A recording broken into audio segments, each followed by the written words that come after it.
Frightened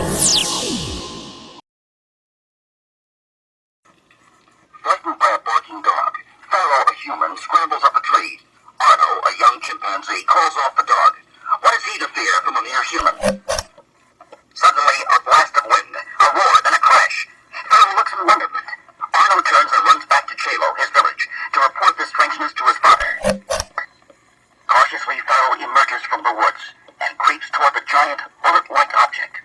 He finds a lever and pulls. The section lifts away.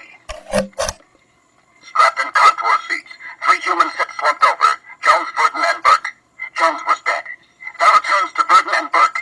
They are alive. Carefully, Pharaoh removes the two survivors. Then hoof beats. Only the apes rode horses. It must be a search party from Chelo. Pharaoh had just pulled the survivors into an old shelter when Buska and Arno rode up with three gorillas. A human. There were two others, cried Buska. Meanwhile, in the shelter, Burton and Burke regain consciousness. Suddenly, Burton conceals himself beside the door, almost attacking Pharaoh, who enters offering fresh fruit. Disturbed by news of the spaceship, Zeus recalls an earlier ship and his recurring nightmare of fantastic humans who built complex machinery designed for destruction. Zeus is determined to know the thoughts of these newly arrived astronauts. He orders they be kept alive, for the moment. Pharaoh explains that humans hold no status, except in an old book he's found. The apes control the planet. The astronauts realize they've gone through a time warp.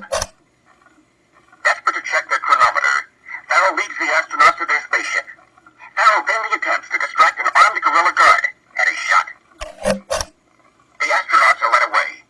Pharaoh is left to die. Burke's protests are ignored by Urko. Unobserved, Galen discovers Pharaoh's book.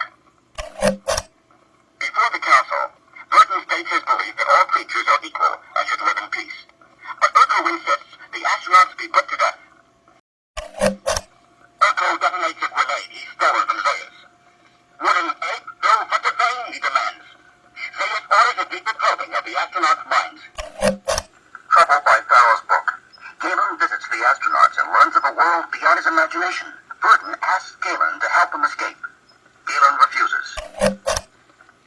That night, after the guard had issued their food, the astronauts discover that their cell door has been left open.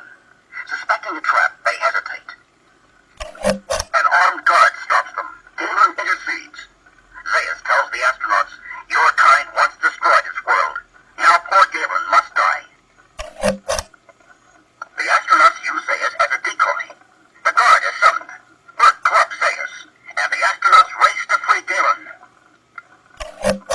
The astronauts tell Galen to lie on the floor while they blow open his cell door with a grenade.